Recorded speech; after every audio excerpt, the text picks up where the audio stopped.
નવધા ભક્તિમાં 9 પ્રકારની ભક્તિમાં પહેલી ભક્તિ કીધી છે શ્રવણ ભક્તિ. એક સારા શ્રોતા થવું,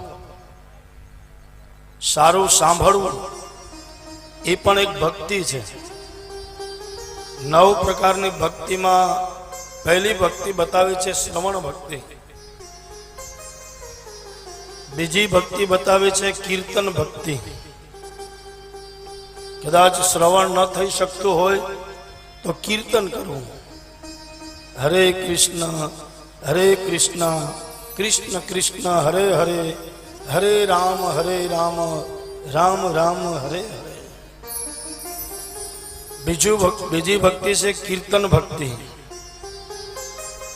અને ત્રીજી ભક્તિ વિષ્ણુ સ્મરણ કરવું. ભાગવત કહે કે જે જગ્યા ઉપર તમે હો, જે જગ્યા ઉપર તમે બેઠા હો, ત્યાં ખાલી ભગવાન વિષ્ણુનું સ્મરણ કરવું. બેઠા બેઠા વિષ્ણુને યાદ કરવા. અને ચોથી ભક્તિ છે પાદ સેવનમ. આપણાથી કોઈ વડીલ હોય, આપણા કોઈ પૂજનીય હોય, આપણાથી કોઈ ગુજુર હોય તો એના ચરણોની સેવા કરવી. વડીલ માણસના પગ દબાવવા એટલે પાદ સેવનમ. ઈ ન થઈ શકે તો અર્ચનમ. આપણા ઘરે હાથે ચંદન ઘસી અને આપણા ઘરમાં જે મૂર્તિ બિરાજતી હોય એ મૂર્તિને ચંદનની અર્ચા કરવી. ભાગવતમાં લખ્યું છે કે ભગવાન શ્રી કૃષ્ણને ચંદન અર્પણ કરીએ એટલે ભગવાન શ્રી કૃષ્ણ 2 વસ્તુ આપણને આપે છે. પ્રત્યક્ષ પરમાત્મા એને અર્પણ કરે.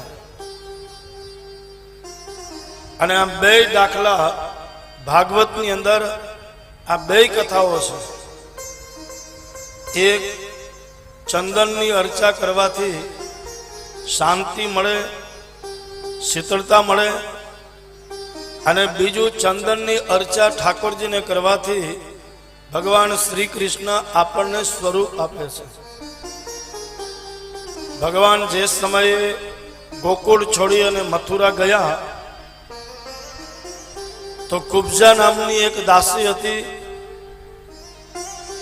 કંસની, જે દરરોજ ચંદનનો વાટકો ભરી પોતાના હાથથી ઘસી અને આ ચંદન દરરોજ કંસને દેવા જતી. પણ જેવા શ્રી કૃષ્ણને જોયા મથુરાની રાજ રસ્તામાં, એટલે કુબ્જાને એમ થયું કે દરરોજ કંસને આ ચંદન આપું, પણ મારી એટલી ઉંમરમાં મને કંસે કંઈ આપ્યું નથી, અને હું કંઈક લેવા માટે હું કંસને ચંદન આપતી પણ નથી. તો આજે આવું સુંદર સ્વરૂપ મારી સામે છે, એટલે જે ચંદન હું ઘસીને કંસને દેવા જાઉં એના કરતા પહેલા કૃષ્ણને આપું. અને જે ચંદનનો કટોરો ભગવાન કૃષ્ણના હાથમાં આપ્યો, જેવી પ્રભુએ પોતાના અંગ ઉપર અર્ચા કરી, અહીંયા ઠાકોરજી ચંદનની અર્ચા પોતાના દેહ ઉપર કરે.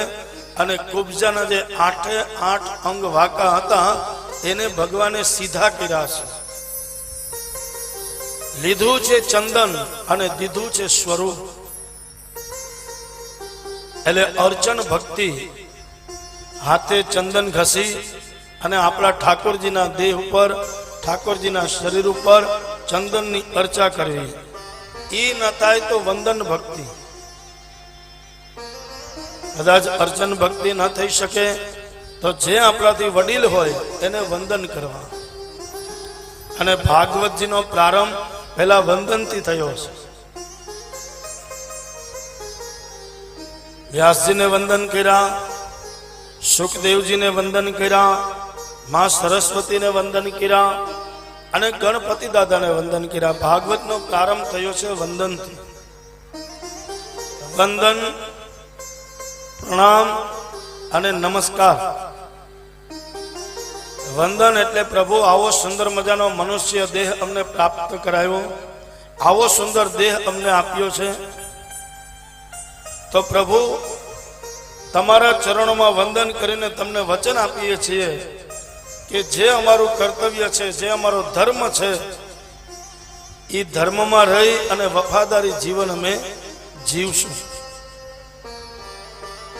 અને નમસ્કાર એટલે પ્રભુ ગમે એટલું તમે આપશો એમાં અમે ક્યારે છલકાશું નહીં.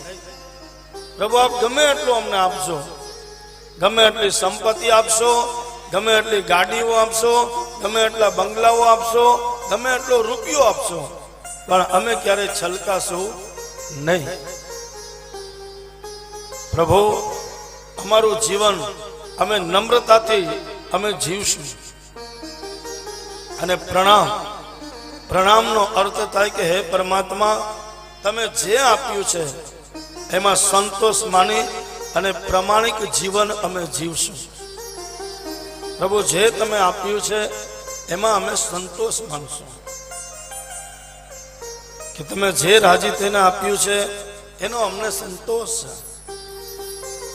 એટલે વંદન ભક્તિ એ ન થઈ શકે તો દાસ્ય ભક્તિ.